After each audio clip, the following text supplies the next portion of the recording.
Começando a gravação da aula de História do Brasil. Hoje o tema é Segundo Reinado, parte 2, a economia. Nós vimos na aula anterior sociedade política, organização institucional política, e um pouco de como era a sociedade no Segundo Reinado. E agora nós vamos ver a parte da economia, certo? Temos aqui a bandeirinha imperial, a bandeira imperial, nossa bandeira verde e amarela. O verde é a cor dos Bragança, não é? Que é a família real portuguesa, e o amarelo é do Habsburgo, que é a família imperial austríaca, que era Dona Leopoldina, esposa de Dom Pedro I, era da família Habsburgo, tal. Então, nosso verde e amarelo não tem nada de matas, e nosso ouro tem de família real, famílias reais europeias. E economia, né? A gente vai falar de café, ciclo do café e a economia do café a partir do século XIX, né? A partir da segunda metade do século XIX, o café se torna fundamental para a nossa história. Foi enganada? Por que você foi enganada? Tell me more. Ah, da bandeira do Brasil, é verdade, bandeira do Brasil. A gente tenta dar um miguezinho, que é as coisas, não sei o quê, mas não é, né? Bom, gente, então vamos lá, vamos falar de café, porque para a gente falar de economia do Segundo Reinado, a gente tem que falar do café, certo? O café, ele foi o principal, a principal atividade econômica do Brasil a partir do século XIX, certo? A partir ali de meados do século XIX, a partir de 1830, mais ou menos, o café começa a passar o açúcar em relação à importância, né, para a economia brasileira. E aí, a partir da segunda metade do século XIX, o café já se torna a principal atividade econômica de fato e o nosso principal produto exportador e a principal locomotiva da nossa economia, né, da economia imperial, certo? O café, ele começa, ele é trazido aí nos idos de 1830, mais ou menos, eu acho que ele é trazido para o Pará, e aí, na verdade, ele era primeiro uma plantinha ornamental, né? Porque o café ele é vermelho, até não trouxe a imagem do café, mas ele é bem vermelho, e ele é uma plantinha bem bonitinha, assim, que a galera plantava mais por estética mesmo, né? Que ficava bem fofo. Mas aí o café foi, né, começou-se a vender o café, e o café foi se tornando aí um produto de luxo, de um produto de luxo passou a se tornar um produto do cotidiano, principalmente nos Estados Unidos, né, e na Europa também, mas principalmente nos Estados Unidos. E a partir aí de meados do século XIX, o café é o que há, certo? E o café, ele é explorado, ele é produzido no Sudeste, certo? Nos estados de São Paulo, do Rio de Janeiro e de Minas. Ele começa a ser produzido no Vale do Paraíba, que é essa região aqui, essa região vermelha aqui, que pega São Paulo e Rio de Janeiro. Depois, ele sobe aqui para a Zona da Mata do Rio de Janeiro, Zona da Mata de Minas Gerais, essa parte de Minas Gerais aqui, e um pouco de São Paulo, e posteriormente, lá na segunda metade do século XIX, o café começa a ser plantado em peso, em massa, no oeste paulista, no interior de São Paulo, que é de onde eu falo da cidade de São Carlos, a capital do clima, por algum motivo. E aí a região de Ribeirão Preto, de São Carlos, Araraquara, Rio Claro, começou a ser o principal produtor de café do Brasil, né? Aí no final do século XIX e também na República Velha, certo? A partir da proclamação da República, também no começo, nas primeiras décadas do século XX, a gente vai ver isso um pouco mais para frente, o café se torna aí o carro forte, né, a comissão de frente aí da economia brasileira. Aqui, então, temos um mapa do café. A ocupação das terras aconteceu de uma forma assim, eles foram lá e ocupavam mesmo, porque essa região tinha muita mata virgem, tinha muita terra não explorada, e aí os fazendeiros que tinham dinheiro já, que eram possuidores de terras, que tinham, faziam plantação de cana-de-açúcar, que faziam plantação de tabaco, de algodão, eles começaram a plantar o café, né? Então eles iam lá, se apossavam da terra, e quem tinha dinheiro, quem tinha grana para investir na plantação e na infraestrutura das fazendas, que não era nada demais, era uma coisa assim bem rudimentar mesmo, e quem tinha dinheiro para pagar jagunços, quem tinha armas para garantir a posse do território, das terras novas, conseguiam ali montar as fazendas de café, principalmente no começo aqui na área do litoral do Vale do Paraíba, né?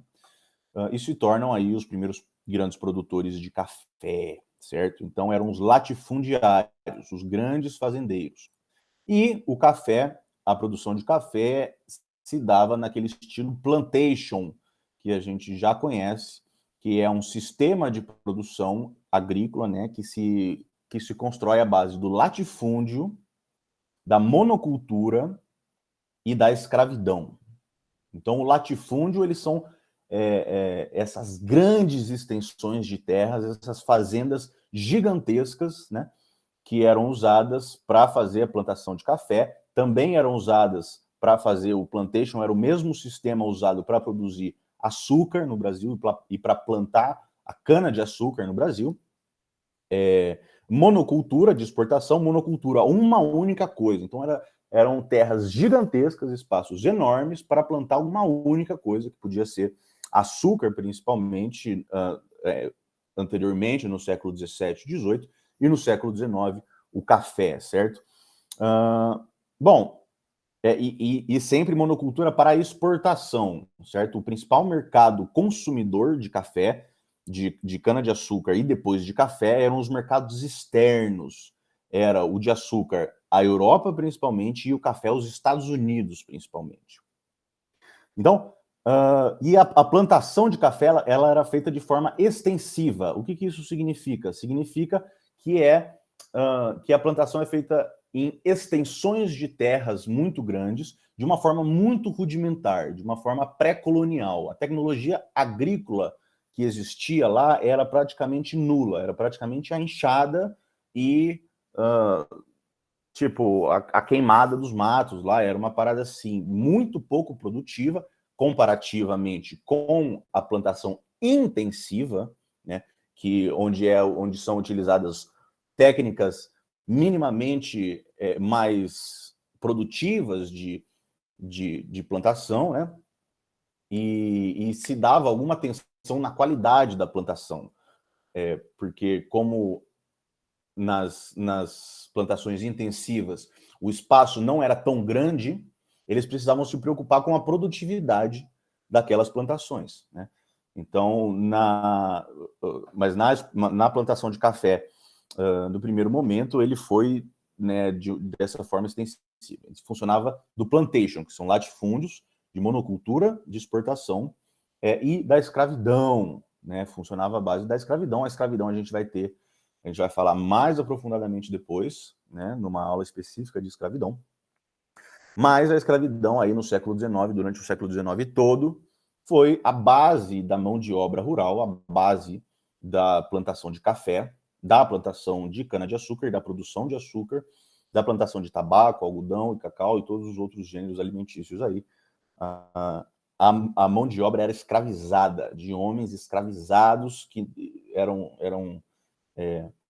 considerados juridicamente como coisas, como bens semoventes, assim como gados que podiam ser comprados, vendidos, maltratados, torturados, podiam ser feitos o que quisesse com essas pessoas, que não eram sujeitos de direito, não eram consideradas pessoas, né?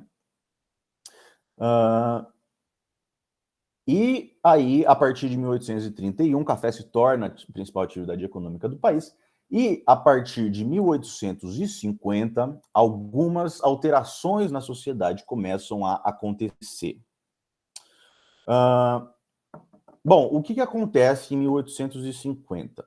Acontece o fim do tráfico negreiro. A Lei Eusébio de Queiroz, que é uma lei que aparece aí, surge em 1830, em 1850, desculpa, né? O tráfico negreiro, ele é de fato abolido. Porque como a modernização, né, os novos tempos, os tempos estavam mudando, tanto por conta da Revolução Industrial, quanto por conta das revoluções ali iluministas, né, de ideais de igualdade, de controle do Estado, de constituições e de liberdades individuais, a escravidão ela era um grande tabu no mundo inteiro. E a escravidão estava sendo abolida no mundo inteiro, principalmente por pressão da Inglaterra, que pressionava as colônias não eram colônias nessa época porque já eram independentes, mas pressionavam os países periféricos ali, né, que não eram grandes potências na Europa, a abolir a escravidão, sobretudo por causa da produtividade muito baixa da mão de obra escravizada, certo? Com o advento da indústria, com o advento de máquinas que precisavam de algum conhecimento técnico para serem manuseadas, eles precisavam de trabalhadores que sabiam mais ou menos o que estavam fazendo ali para conseguir dar conta de trabalhar nas fábricas e com essas tecnologias muito incipientes, né, mas já alguma coisa. E aí a mão de obra escravizada ela era muito pouco produtiva, né? E aí a Inglaterra, desde a independência, já pressionava o Brasil para abolir a escravidão, e o Brasil foi conseguindo, empurrando com a barriga essa abolição da escravidão, e foi conseguindo enrolar a Inglaterra para não abolir, porque eles diziam que o país ia quebrar se abolisse a escravidão, que o Brasil era completamente dependente da escravidão, e ia acontecer catástrofes aqui se fosse abolida a escravidão ali e tal. Eles conseguiram ir empurrando com a barriga até 1850. Em 1850 acontece o fim do tráfico negreiro de fato, certo? O tráfico ele passa a ser proibido e essa lei passa a ser cumprida, certo? Então acabou o tráfico negreiro, acabou o comércio transatlântico intercontinental de escravos da África para o Brasil, certo? E com esse fim do tráfico negreiro, em 1850, isso é muito importante. Os latifundiários eles começam a se preparar para o fim da escravidão, porque a escravidão no Brasil ela era dependente necessariamente do tráfico negreiro, porque o tráfico negreiro era o grande abastecedor de escravos dos fazendeiros e dos senhores aqui, né? Porque aqui não se tinha uma reprodução dos escravos interna, não se fazia criação de escravos. Olha só que pesado, né? Não se fazia exatamente, não se fazia escravinhos, tá ligado? Não se botava o escravo para acusar que era escravo e fazer escravinhos, como nos Estados Unidos se fazia isso. Porque era muito prejuízo, porque os senhores de engenho não queriam saber de cuidar de criança, não queriam saber de fazer nada disso. Então eles importavam toda a mão de obra escravizada. Então, sem o tráfico de escravos, a escravidão estava com prazo limitado, estava com prazo ali de validade posto. Então, com o fim da escravidão ainda, o tráfico negreiro, aconteceu uma liberação de capitais para o café e a indústria. Por que liberação de capitais? Porque os traficantes de escravos eram comerciantes muito ricos. O tráfico de escravo era uma das bases da nossa economia, junto com a plantação de açúcar e a plantação de cana e a produção de açúcar, e depois a plantação e a produção de café. O tráfico de escravos era muito lucrativo. Então, quando os traficantes não podem mais fazer o tráfico de escravos, eles têm muito dinheiro nas mãos que eles não podem mais investir na continuidade dessa atividade comercial que é o tráfico. Então, eles têm muito dinheiro na mão e eles têm que aplicar esse dinheiro em outros lugares, já que a função que eles exerciam antes não se pode mais ser exercida, né? E aí, o que eles fazem? Eles colocam esse investimento, eles fazem na plantação de café, na produção de café, tanto para comprar terras, quanto para trazer imigrantes para trabalhar, quanto para tentar dar uma modernizada e fazer a infraestrutura das fazendas, né? E na indústria, não é uma pequena fase, aí uma curta fase de surgimento industrial e desenvolvimento industrial que acontece no Brasil, que a gente vai falar dele logo menos, foi possível porque tinham esses traficantes com muito dinheiro na mão e sem poder aplicar no próprio tráfico de escravos. E aí, né, com o fim do tráfico negreiro e o fim em vista da própria escravidão, eles começam, os fazendeiros, a fazer um plano de substituição de mão de obra dos escravizados que trabalhavam na lavoura para imigrantes europeus que eles pagavam para vir da Europa, para vir trabalhar nas lavouras no lugar dos escravos. Mas por que os escravos não podiam, depois de libertos, então, serem acolhidos ali naquele lugar, passarem a trabalhar na mesma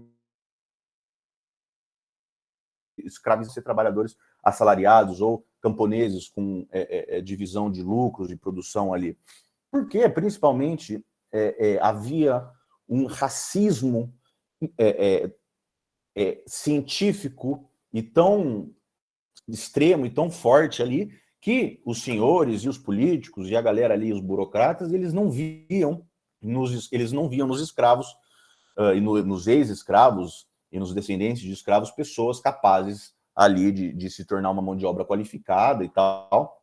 E eles diziam que precisava dessa substituição da mão de obra para que o Brasil pudesse ir em frente, né? Para que o Brasil pudesse se desenvolver. Eles precisavam trazer os brancos europeus para o Brasil para que rolasse um branqueamento da população e assim um desenvolvimento da população. E aí, com essa substituição da mão de obra, né, da escravidão para a mão de obra imigrante, rolou também no mesmo ano de 1850, olha como é um ano paradigmático aí de mudanças na sociedade e na política econômica, a Lei de Terras. Porque a Lei de Terras, ela mudou a organização e a gestão das terras ali, né, que antes eram doadas pelo Império e pela coroa, ou elas eram ocupadas ali, e quem fosse que tivesse estrutura e dinheiro para ocupar e começar a produzir nessas terras, que eram os grandes fazendeiros, podiam simplesmente se apossar dessa terra e começar a trabalhar essa terra, e eles se tornaram proprietários. A partir da Lei de Terras de 1850, a propriedade das terras, dessas terras que eram intocadas, dessas terras virgens, passou a ser a propriedade passou a ter como necessidade a compra dessa terra. Então, quem quisesse ter a propriedade da terra precisava comprar essas terras da coroa. Não podiam só ir lá e começar a trabalhar essa terra. E por que eles fizeram isso? Porque começou a chegar imigrante.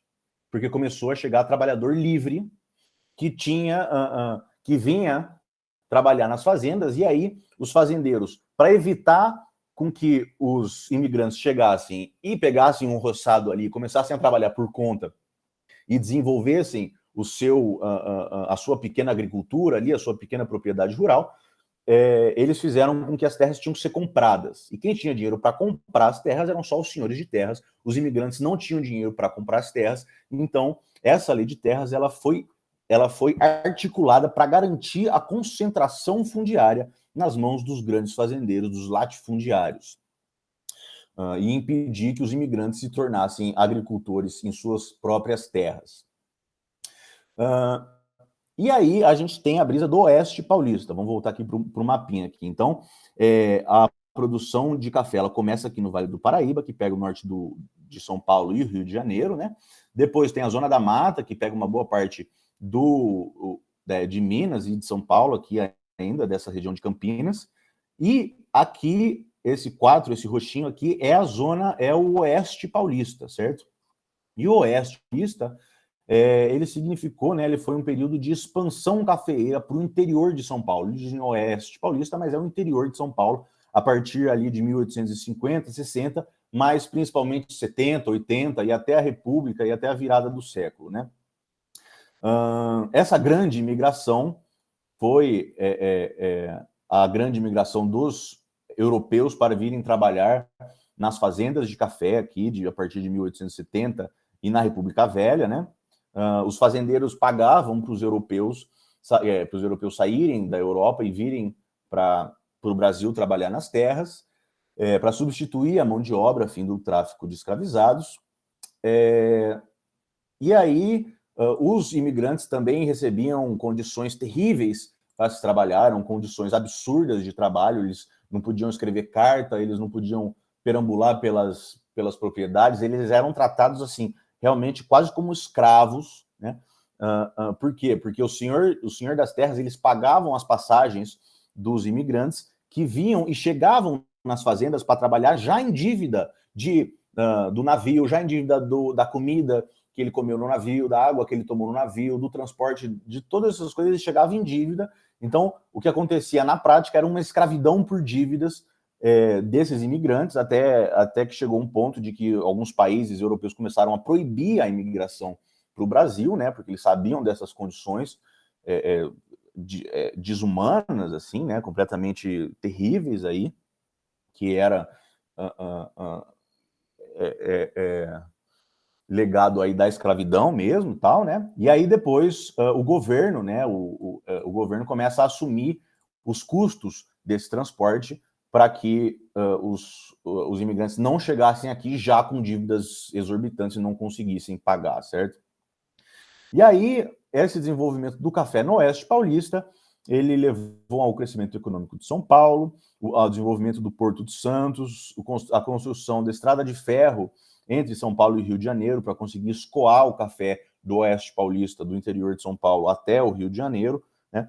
E significou também um declínio do Vale do Paraíba, porque o Vale do Paraíba era aquela região primeira ali que pegava o Rio de Janeiro, principalmente por conta de limites geográficos do Vale do Paraíba, porque o Vale do Paraíba, aqui essa parte do Rio de Janeiro, ele é cercado de montanhas, ele é cercado de morros e tal, então não tem uma grande extensão de área plana para eles plantarem. Acabou as áreas, acabou o chão, tá ligado? Acabou as terras, e aí aqui tinha grandes impedimentos aqui, geográficos mesmo, né? De montanhas, a Serra do Mar e as outras serras aí, que impediam a plantação assim, sem qualquer preocupação com o espaço, né? E a ascensão do Oeste Paulista, né, que eles tinham muita terra e muita terra boa para plantar, a terra roxa que se chamava, né? Porque na verdade a terra ela era vermelha, só que como os imigrantes italianos chegavam e começavam a chamar a terra de terra rossa, que é vermelho em italiano, falando, não, é plantação de terra rossa, de terra vermelha, de terra vermelha. Ficou terra roxa aqui, né? Por conta dessa cultura dos imigrantes. Começaram a se desenvolver alguns núcleos urbanos, aí cidades como Campinas, Ribeirão Preto e tal, e um pouco de tecnologia agrícola, mas também bem básica tecnologia agrícola, né? Continuava a plantação extensiva do café, mas aí eles já usavam arado, pelo menos, que era aquele negocinho que você colocava assim e puxava vários ao mesmo tempo, em vez de ficar indo um por um com a enxada, saca? Então, o Oeste Paulista aí foi, né, a terceira região de desenvolvimento do café, certo? Então, aqui temos uma foto de fazenda do café, de trabalhadores escravizados. Deixa eu ver se eu dou um zoom aqui. Trabalhadores escravizados, um monte aqui, né? Aqui temos também fazenda de café. Se tiver alguém aqui do interior, aqui de São Carlos, Araraquara também, você vai ver que tem várias fazendas aqui que dá para ir visitar, e dá para ver a senzala, e dá para ver como é que funcionava. Aqui o interior paulista e o sul de Minas um pouco também, uma imagem que é bem familiar aqui para quem é do interior de São Paulo, sul de Minas, Serra da Canastra, aqui e tal. E aqui era um café nos Estados Unidos, né, que virou hábito nos Estados Unidos tomar café. Os trabalhadores, principalmente as pessoas que trabalhavam muito, começaram a trabalhar muito no começo do capitalismo, né, maluco assim, né, que o café era estimulante, eles começaram a tomar muito café. Então o nosso principal mercado eram esses americanos aqui tomando cafezinho, e europeus também, o mercado externo, né, não era no Brasil. E aqui uma foto dos imigrantes que chegaram aí a partir da segunda metade do século XIX para substituir os escravos conforme a escravidão foi chegando no seu fim enrolado, no seu fim sofrido, no seu fim, assim, empurrando com a barriga o máximo possível, né? Depois a gente vai ver também na aula de escravidão o processo de abolição, que foi um processo demorado, um processo cheio de migué e tal, e é isso principalmente. Então, vou parar de gravar.